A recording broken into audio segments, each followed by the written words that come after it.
우리 인간은 역사적으로 그리고 심리적으로 바다에 대한 큰 두려움을 가지고 있습니다. 그래서 아마 가장 많이 생겨난 미신들 중에 하나는 바로 바다에 관련된 미신일 것입니다. 그리고 또한 그리스 로마 신화에서 가장 강력한 신 중에 하나는 또한 바로 바다의 신이죠. 실제로 바다는 너무나 거대하고 깊은 그러한 존재입니다. 그래서 신앙이 없는 세상 사람들도 바다는 내가 통제할 수 있고 내 힘으로 될 수 있는 계획대로 될 수 있는 것이 아니다라고 그렇게 생각을 합니다. 실제로 그렇죠. 이번 주에 노스캐롤라이나에 상륙한 그 허리케인 플로런스, 우리 인간이 무슨 일을 했나요? 예측은 할 수 있었죠. 언제 온다. 그런데 인간이 할 수 있는 일은 오직 대피하는 것밖에 없었습니다. 아무것도 할 게 없었어요. 바다 앞에서는 인간이 제 아무리 노력하고 애를 써도 할 수 있는 것은 아무것도 없습니다. 이 인생이라는 바다도 마찬가지입니다. 인생이란 바다에서 인간이 자기 힘을 아무리 발휘하고 자기 지식과 지혜를 동원한다 해도 그 뜻대로 되지 않는 그것이 바로 인생이라는 바다입니다. 오늘 본문도 이렇게 시작을 하고 있습니다. 23절에 배들을 바다에 띄우며 큰 물에서 일을 하는 자는 여호와께서 행하신 일들을, 그의 기이한 일들을 깊은 바다에서 보나니. 배를 바다에 띄우고 큰 물에서 일을 한다는 말은 큰 물을 건너며 물건을 사고 파는 당시에 무역을 하던 비즈니스맨들을 그렇게 대상으로 이야기했던 것이 원문의 그 이야기입니다. 이 모습은 참 우리와도 닮아 있습니다. 한번 머릿속에 물건을 가득 싣고 바다를 건너가는 무역상의 모습을 한번 생각을 해보시죠. 내 소중한 물건들을 배에 가득 실었습니다. 깊은 바다를 건너고 있습니다. 그리고 이 당시에는 내가 지금 잘 가고 있는 것인가, 또 어디로 가고 있는 것인가, 그 깊은 캄캄한 바다에서는 잘 몰라요. 또 예상치 못한 풍랑이라도 불어닥치면 내가 이 소중한 이 물건을 바다에 던져야 되나, 내가 어떻게 해야 되나 두려움으로 그 소중한 물건을 싣고 바다를 항해하고 있습니다. 자, 이것이 바로 우리 인생과도 같아요.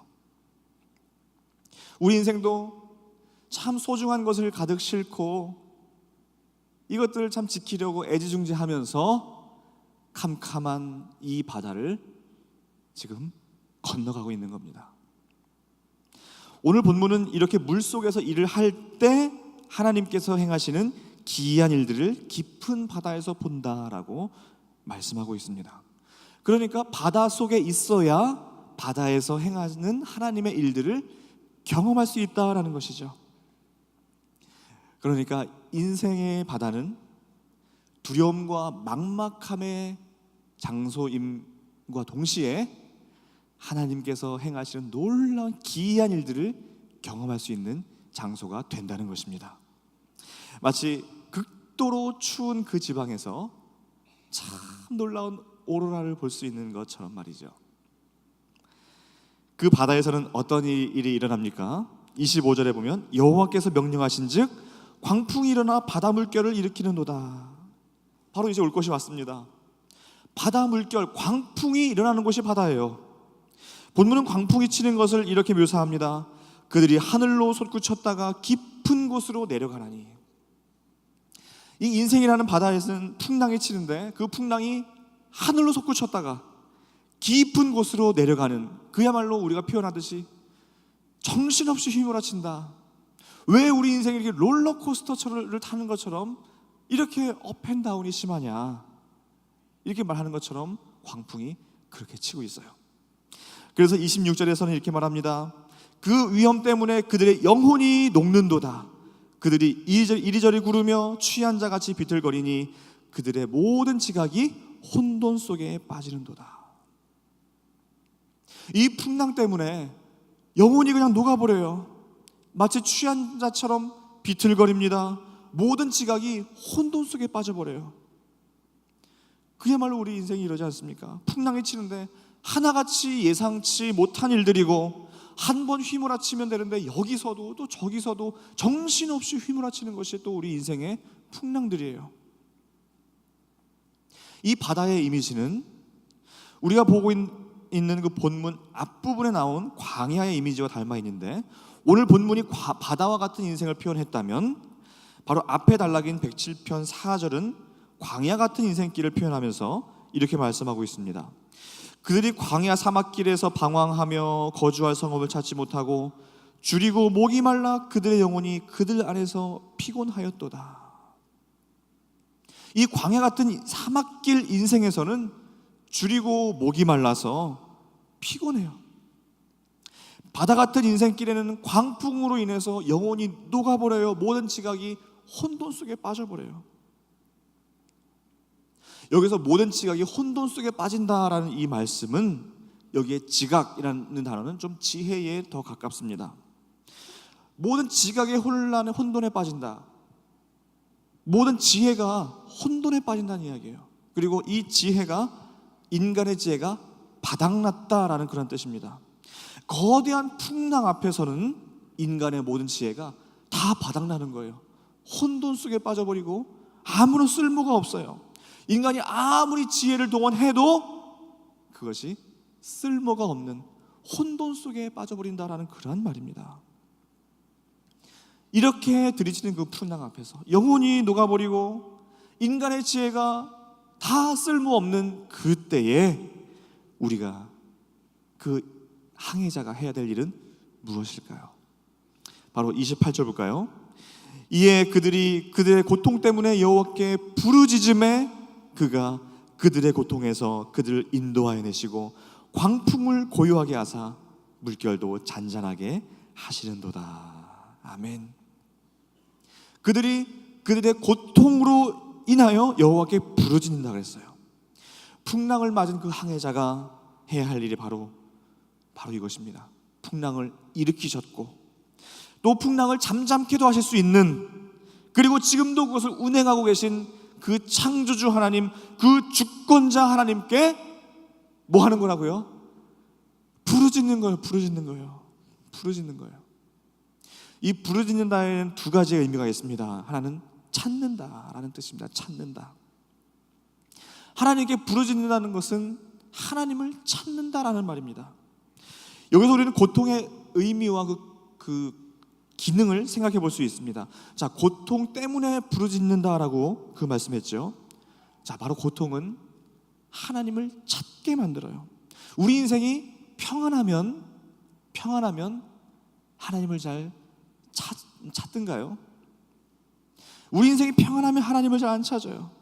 바다에서 항해할 때도 풍랑이 불지 않고 잔잔하고 모든 것이 좋고 부족함이 없고 해가 쨍쨍하고 할 때에는 하나님께 부르짖기보다는 그것을 즐기고 누리려고 해요. 그래서 고난은 하나님을 찾도록 하기 위해 우리에게 다가오는 거예요. 저도 제가 섬기는 가정들 중에서 참 이렇게 인생의 풍랑을 맞으며 영혼이 녹아버리고 인생이 정말로 피곤한 그런 가정들이 참 많이 있어요. 정말로 그래요. 인간의 그 지각이 혼돈에 빠져버려요. 내가 할 수 있는 일이 정말로 없어요. 제가 드릴 수 있는 권면은 이것입니다. 집사님, 이번에 이 키보를 받으시는 3개월 동안을 하나님께 나아가는 기간으로 작정하시고 온 가족이 한번 하나님께로 결단하고 나아가 보십시오. 또 다른 가정은 이 날짜까지 지금 신분이 해결돼야 되는데 그때까지 결단하고 작정해서 온 가족이 하나님 붙들어 봅시다. 또 남편분이 1년간 지금 타주나 타국에 가 계신데 이 1년간을 우리 하나님께 더 가까이 가는 그 기간으로 한번 삼아봅시다.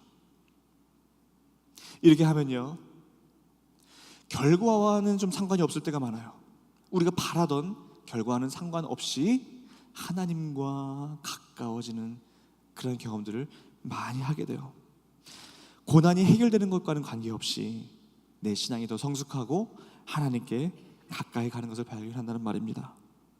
여기서 우리는 풍랑이 부는 이유, 그리고 풍랑이 불 때 우리가 나아가야 하는 방향을 알 수 있습니다. 풍랑은 하나님을 벗어나 있는 내 인생의 방향을 하나님께로 돌리는 알람의 역할을 합니다. 풍랑이 뭐라고요? 하나님께로 벗어나 있는 내 인생의 방향을 하나님께로 돌리는, 뭐라 그랬죠? 알람이에요, 알람. 우리가 알람 언제 씁니까? 이제 아침에 일어나야 되니까 알람을 맞춰놓고 잡니다. 아니면 중요한 스케줄이 있을 때 알람을 맞춰놓죠. 그러면 알람이 울리면 일어나야 되겠구나, 내가 무슨 해야 되겠구나, 이렇게 알듯이 이 풍랑이라고 하는 이 고난이 바로 그러한 역할을 하는 거예요. 내가 지금 하나님께 잘못 가고 있구나, 다시 하나님께로 방향을 돌려야 되겠구나 하고 하나님께 방향을 맞추는 거예요. 고난이 찾아오면, 풍랑이, 인생의 풍랑이 불면 지금 알람이 울렸구나, 알람이 울렸구나, 이렇게 생각을 하는 거예요. 그러면서 내 방향과 내 신앙, 내 내면을 점검해 보시는 거예요. 또한 부르짖는다라는 그 두 번째 의미는 항복하다라는 뜻입니다. 항복하다. 내가 더 이상 할 수 없으니 난 두 손 듭니다. 할 수 없어요. 난 두 손 들고 주님께서 행해 주옵소서. 그런 마음으로 주님께 부르짖는 거예요. 우리가 부르짖을 때 어떠한 일이 일어납니까? 28절 29절에 이에 그들의 고통 때문에 여호와께 부르짖음에 그가 그들의 고통에서 그들을 인도하여 내시고 광풍을 고요하게 하사 물결도 잔잔하게 하시는도다. 아멘. 하나님은 그 부르짖음을 들으십니다. 그리고 고통에서 인도하여 내십니다. 광풍을 고요하게, 물결을 잔잔하게 하십니다. 왜냐하면 하나님은 마땅히 우리 부르짖음을 들으시는 사랑의 하나님이시지만, 방금 말씀드린 그 풍랑의 그 원인, 하나님께로 맞춰지지 않았던 그 방향을 하나님께로 맞춰지기 원했던 그 풍랑의 원인, 그 이유가 이루어졌을 때 하나님께서 풍랑을 잔잔하게 해주시고 그 물결을 고요하게 해주신다는 그런 말입니다. 우리가 참 사랑하는 빌립보서 4장 6절 7절 말씀이 있죠. 아무것도 두려워하지 말고 오직 기도와 간구로 너희 구할 것을 감사함으로 하나님께 아뢰라.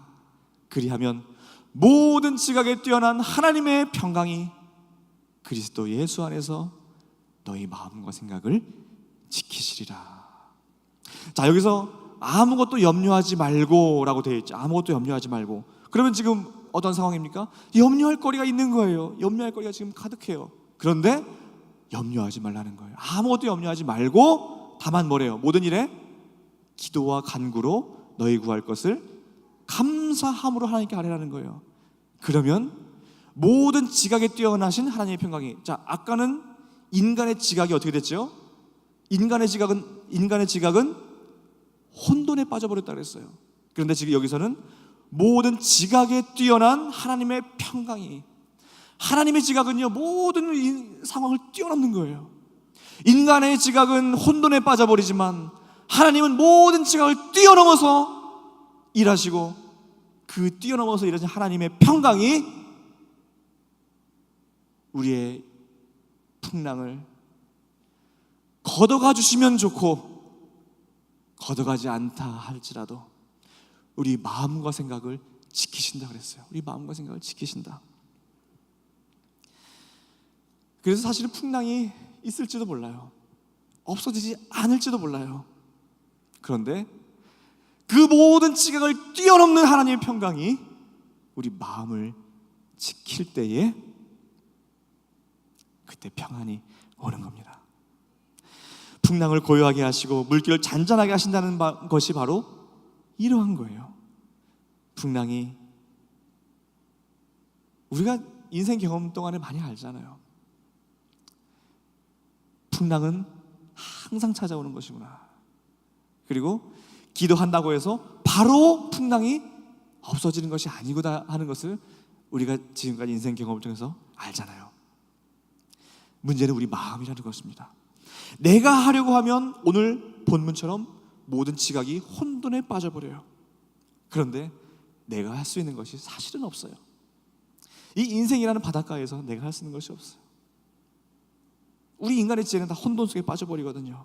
그런데 하나님의 지각은 모든 상황을 뛰어넘어서 일하신다는 것입니다.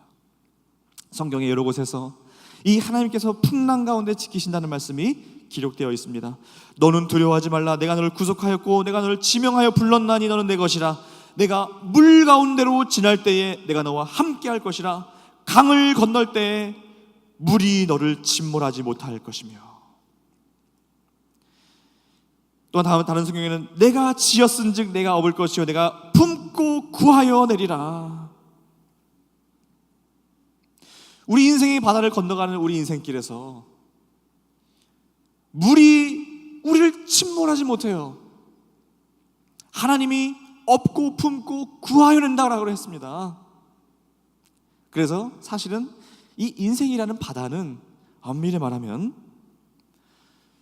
결코 빠질 수 없는 그런 바다라고 말하는 것이 더 옳아요.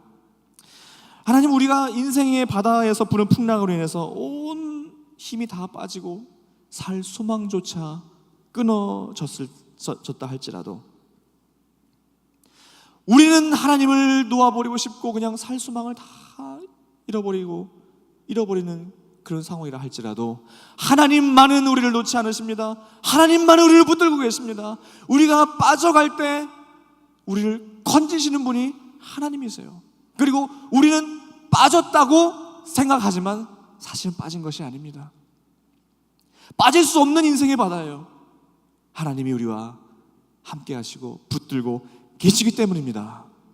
이것을 말해주고 있는 중요한 교리 하나가 있는데요, 개혁주의 장로교 뼈대를 이루고 있는 가장 핵심적인 그 5가지 교리 중에서 제일 마지막 교리가 있습니다. 그것은 바로 성도의 견인이라는 교리입니다. 이 성도의 견인이라는 뜻은 하나님은 당신의 백성을 끝까지 붙들고 참으시고 책임지신다라는 그런 뜻입니다. 이 견인이란 말은 그 이끌다라는 뜻보다는 참다, 끝까지 데리고 간다, 이런 뜻을 가지고 있습니다. Perseverance of the saints, 하나님이 성도를 향해서 끝까지 참으시고 끝까지 인도해 가신다. 사도 바울이 선언하는 것도 마찬가지입니다. 내가 확신하노니 사망이나 생명이나 천사들이나 권세자들이나 현재일이나 장래일이나 능력이나 기쁨이나 높음이나 다른 어떤 피조물이라도 우리 주 예수 그리스도 예수 안에 있는 하나님의 사랑에서 끊을 수 없느니라. 아멘. 바로 이것이 놀라운 그 성도의 견인이라는 그 교리예요. 하나님은 우리를 이 인생의 바다에서 우리를 결코 놓지 않으시고 끝까지 붙들고 그 마지막 종착지까지 우리를 이끌고 가시는 분이 바로 우리 하나님이신 줄로 믿습니다. 그럼 그 목적지가 어디냐? 그 목적지가 어디입니까? 바로 30절입니다. 우리 30절 한번 다 같이 한번 읽어볼까요? 시작. 그들이 평온함으로 말미암아 기뻐하는 중에 여호와께서 그들이 바라는 항구로 인도하시는도다. 아멘. 하나님께서 우리 인생을 어디로 인도하고 가세요? 바라는 항구. 얼마나 좋아요? 바라는 항구로 인도하신다. 저는 지난 한 주일 내내 이 바라는 항구라는 이 단어를 계속 묵상했어요. 이 바라는 항구가 도대체 무엇일까? 바라는 항구, Desired Haven이라고 되어 있는데 이 바라는 항구가 무엇일까? 우선 믿지 않는 세상 사람들에게는 이 바라는 항구는 아마 세상적인 성공, 그리고 절대 평안, 부족함이 없는 그 상태, 그 안정적인 그 상태를 말할지도 몰라요. 자, 그렇다면 우리 믿는 자들은 이 바라는 항구, 이것이 조금 그 점프를 한다고 볼 때에 마땅히 하나님 나라, 천국을 의미합니다. 그것이 맞아요. 당연히 바라는 항구라는 것은 하나님 나라 천국을 의미합니다. 왜냐하면 그 바다에서는 풍랑이 끊이지 않잖아요. 항상 풍랑이 있잖아요. 그런데 이제 항구에 도착했을 때에는 이제는 풍랑이 없고 내가 살 집이 있고 가족들이 기다리고 있는, 바로 그것이 바라는 항구잖아요. 요한계시록도 이 바라는 항구의 모습을 이렇게 잘 표현하고 있어요. 모든 눈물을 그 눈에서 닦아주시니 다시는 사망이 없고 애통하는 것이나 곡하는 것이나 아픈 것이 다시 있지 아니하리니. 얼마나 좋아요. 하나님 나라는 아픈 것이나 곡하는 것이나 애곡하는 것이 없는 그 영원한 그 하나님 나라, 그것이 바로 우리가 결국에 가야 할 그 바라는 항구가 맞아요. 자, 저는 그런데 우리 오늘날의 삶을 한번 생각을 해봤습니다. 그것이 우리가 궁극적으로 가야 할 바라는 항구가 맞아요. 그런데 우리가 바로 지금 살아가는 이 인생의 항해 속에서 바라는 항구를 경험하며 살 수는 없을까? 이것을 많이 고민하게 돼요. 제가 말씀에서 발견한 것은 바로 평안이라는 것이나 평안. 아까 30절에서도 그들이 평온함으로 말미암아 기뻐하는 중에 여호와께서 바라는 항구로 인도하신다라고 말씀하죠. 평온함으로 말미암아 기뻐하는 중에, 평온함으로 말미암아 기뻐하는 중에 바라는 항구로 가는 거예요. 평온함과 기쁨.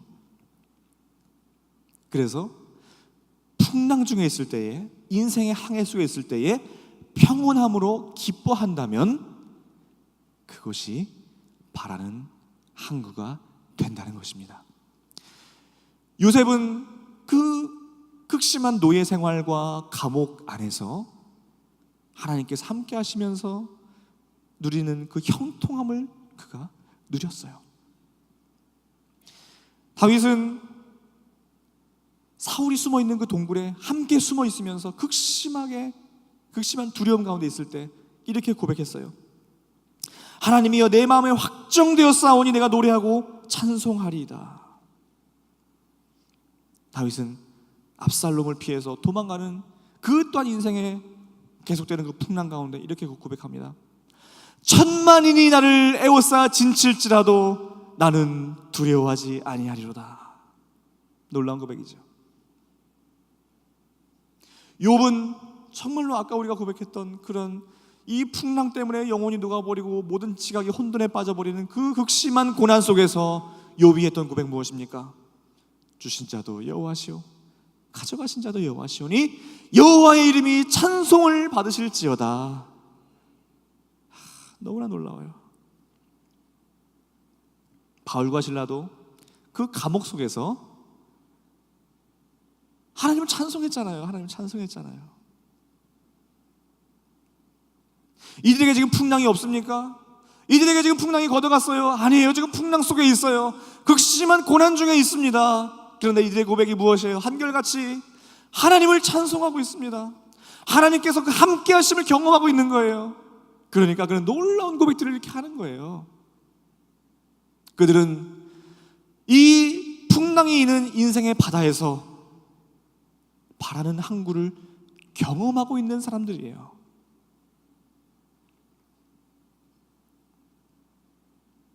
극심한 풍랑 중에 계신 분이 혹시 있으신가요? 아유, 빨리 하나님 나라 가야지, 빨리 천국 가야지. 그것은 우리가 하는 일이 아니에요. 우리가 해야 될 일은 무엇입니까? 우리가 해야 될 일은 바로 이 평안과 기뻐하는 중에 바라는 항구를 경험하는 것, 부르짖는 것, 내 지각을 의지하는 것이 아니라 내 지각을 뛰어넘는 하나님의 평강을 소원하는 것, 그것이 내가 할 일이에요. 호레이쇼 스페폴드라는 사람이 있는데 시카고의 저명한 변호사였습니다. 의과대학 교수로도 일을 하고 있던 이 사람이 어느 날 이 사람의 가정에 큰 시련과 그 재난이 닥쳤어요. 시카고 대화재 사건이 있죠. 그 시카고 대화재 사건 때 온 집이 다 불타고 재산이 전부 잿더미로 변해버렸어요. 이 스패포드는 병약한 아내의 그 휴양을 위해서 온 가족을 유럽으로 보내게 됩니다. 그래서 여객선을 다 예약하고 아내와 네 자녀를 배를 타고 유럽으로 이제 먼저 보내고 자신은 이제 처리할 일들, 그 일들을 이제 하고 있었어요. 일주일 동안 대서양을 순항하던 그 여객선이 새벽 2시에 갑자기 영국 선적의 그 철갑선과 정면 충돌하면서 226명의 선객을 실은 그 배가 바다에 침몰하기 시작했습니다. 이 사고 직후에 이 스패포드의 부인과 네 아이는 갑판 위로 올라와서 구조를 기다렸지만 이 네 아이는 다 익사해버리고 이 여인은 익사 직전에 구명정에 의해서 구조가 되었어요. 이 소식을 전해들은 이 스패포드라는 사람은 자기 아내를 데리러 가기 위해서 배를 타고 그 사고 지점으로 갑니다. 그리고 그 사고 지점에 갔을 때에 그 놀라운 이전에 경험하지 못했던 그 하나님의 평강을 경험하는 것을 느꼈어요. 그리고 종이를 꺼내서 그의 기도문을 쓰기 시작합니다. 그리고 그것이 오늘날 이렇게 찬송으로 불려지고 있어요. 내 평생에 가는 길 순탄하여 늘 잔잔한 강 같은지 큰 풍파로 무섭고 어렵든지 나의 영혼은 늘 편하다. 내 영혼 평안해. 내 영혼 평안해.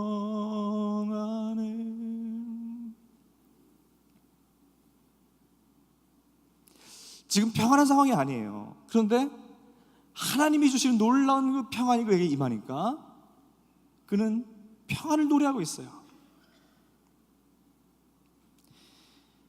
참으로 인생의 극심한 풍랑 속에서 하나님께서 함께 하신다면, 하나님만 함께 하신다면 하나님이 그 마음의 평안을 주시고 그곳이 바라는 항구가 될 줄로 믿습니다.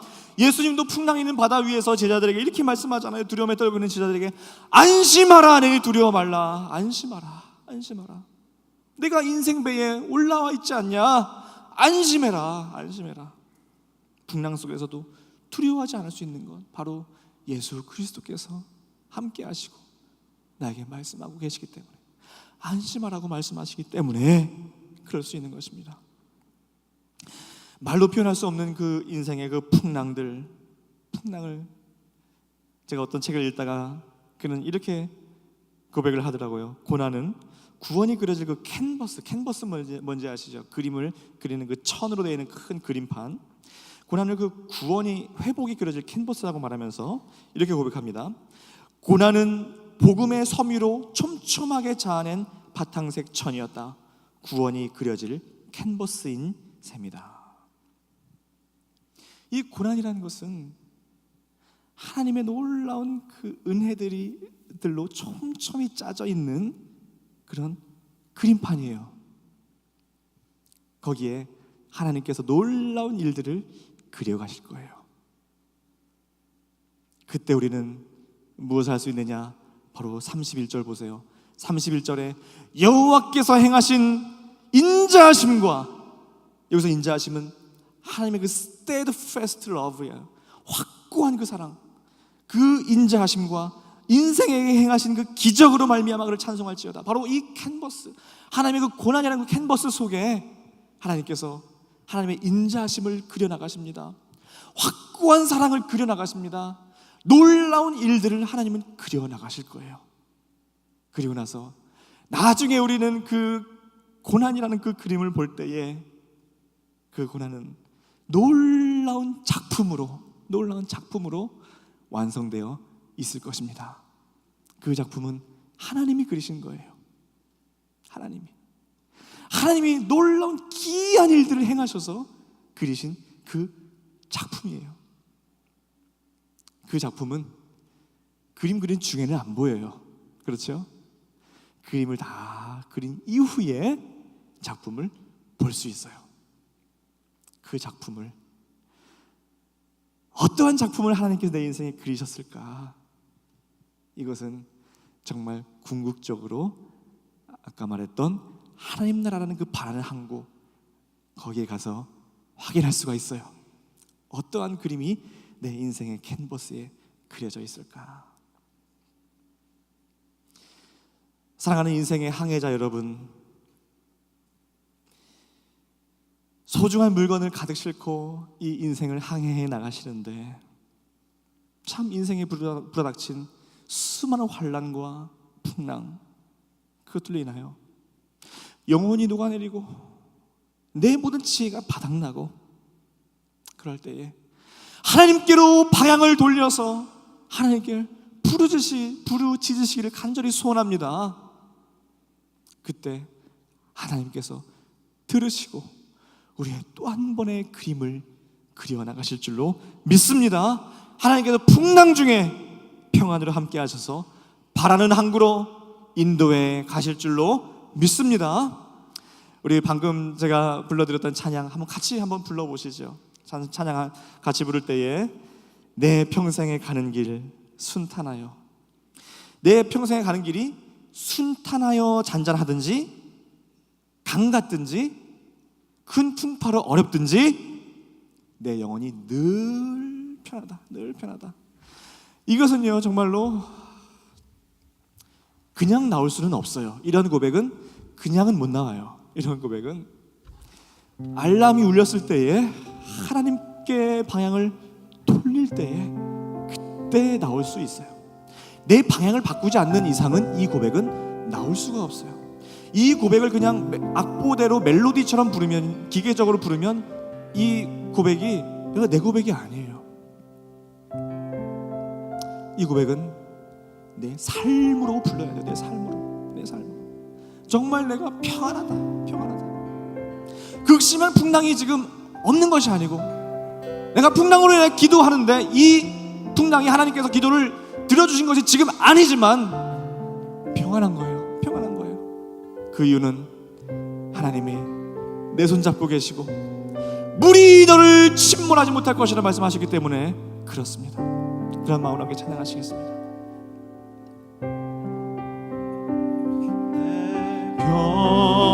평생에 가는 길 순탄하여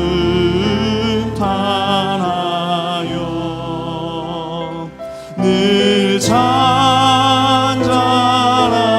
강 같은지 큰 풍파로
우리 한번 기도하겠습니다. 하나님, 우리 인생에 참 수많은 풍랑들을 허락하시는데 그것도 하나님 명령하실 때 풍랑이 불고, 하나님이 또 명령하시면 풍랑이 잠잠해지는 우리 하나님은 창조주시요, 우리 하나님은 주권자이시고, 우리 하나님은 나를 가장 사랑하시는 그 하나님께서 우리 인생의 항해 가운데 우리를 붙드시고, 풍랑 가운데 우리가 부르짖을 때에 우리의 부르짖음을 들으시고 응답하셔서 풍랑 가운데 구원하여 주시는 하나님의 그 구원의 손길을 우리가 붙잡게 하여 주옵소서. 풍랑 가운데 내가 해보려고 내 시각을 동원하고 내 경험을 동원한다 할지라도 그 모든 건 다 혼돈에 빠져버리고 내 영혼이 녹는 그 풍랑 속에서 하나님께 방향을 돌려 주님께 부르짖게 하여 주옵소서. 주님께 방향을 돌리게 하여 주옵소서. 주님의 평안이 내 마음속에 임하게 하여 주옵소서. 함께 한번 기도하시겠습니다. 주님의 은혜를 허락하여 주옵소서. 인생의 풍랑 가운데 하나님, 우리가 할 수 있는 아무것도 없습니다.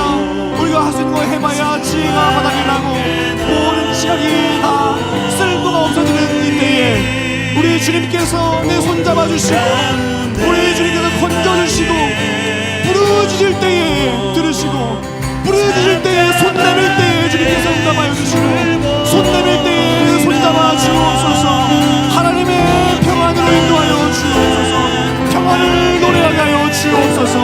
평안을 노래하게 하여 주옵소서.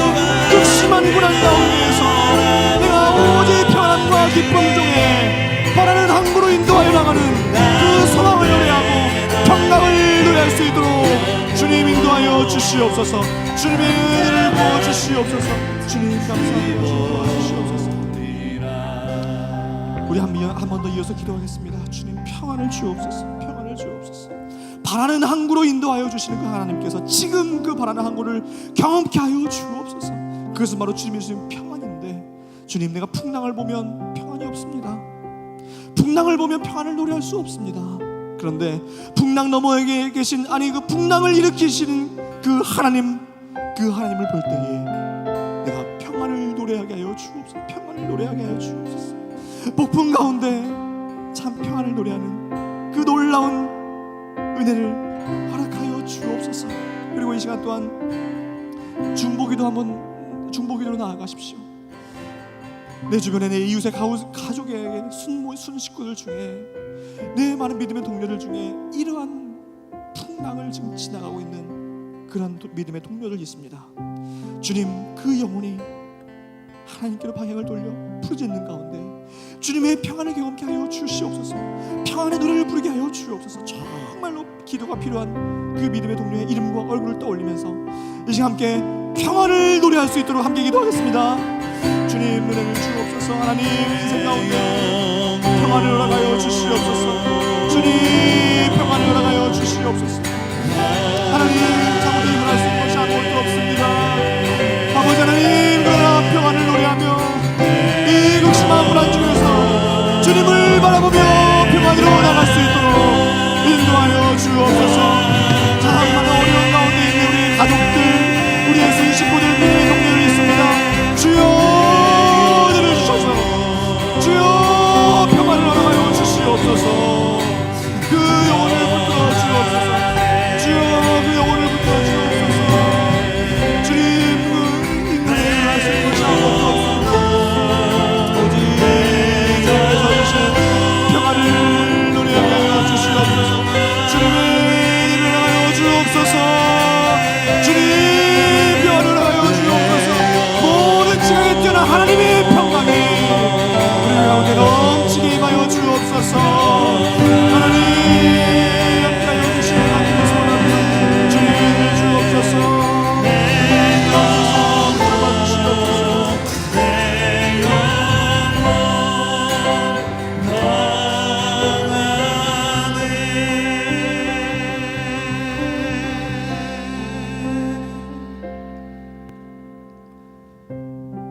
우리 인생을 거친 풍랑 가운데로 지나게 하시고 참 견디기 어려운 많은 풍랑들, 참 주시는 우리 하나님, 참 우리가 하나님께서 왜 이렇게까지 해야 하셔야 되나, 꼭 지금 이래야 되나, 꼭 나한테 이러셔야 되나, 이러한 생각이 참 원망에까지 가까이 갈 때도 참 많이 있습니다. 하나님, 이때에 여호와의 인자하심과 그 행하신 기이한 일들을 이 인생의 항해 가운데, 인생의 그 캔버스 안에 주님께서 기록하여 주시고 아름다운 작품으로 그려 주옵소서. 우리는 오직 부르짖을 뿐입니다. 내가 할 수 있는 것이 있다면 해봤겠죠. 그런데 해보니 안 됩니다. 주님께서 도우셔야 됩니다. 주님께서 손 내미셔야 합니다. 주님께서 건지셔야 합니다. 하나님, 여기 앉아 계신 분들 중에서 그 주님의 손이 너무나 필요하신 분들 여기에 앉아 계십니다. 그분이 지금 손 내밀고 계십니다. 주님, 그 손 잡아 주옵소서. 그 영혼과 삶의 평안으로 인도하여 주옵소서. 그래서 바라는 항구를 바로 지금 풍랑 가운데 바라는 항구를 경험하게 하여 주옵소서. 극심한 풍랑 가운데 있는 많은 성도님들, 중보기도실에 참 이름도 쓰지 못한 채 눈물의 기도 제목을 써서 기도의 제목을 제출해 주신 많은 성도님들, 우리는 그들의 이름을 모릅니다. 그들 상황을 다 모릅니다. 그러나 주님이 아시죠. 주님께서 그 풍랑을 걷어가 주시면 감사하고, 그렇지 않더라도 하나님의 방법으로 주님의 때에 이루시고 평안으로 함께하여 주옵소서. 내일 주일입니다. 많은 기도가 필요한, 평안이 필요한 분들, 내일 주일날 주님의 전에 나와 예배를 통하여, 교제를 통하여 주님의 평안을 풍성히 경험하는 거룩한 주일 되게 하여 주옵소서. 평안을 주실 하나님께 감사를 드리옵고 살아계신 예수님의 이름으로 간절히 기도하옵나이다. 아멘. 이 시간 이어서 계속 기도하실 때에 내 개인의 기도 제목과 중보 기도로 계속해서 개인적으로 계속 기도하고 일어나시겠습니다. 기도하겠습니다.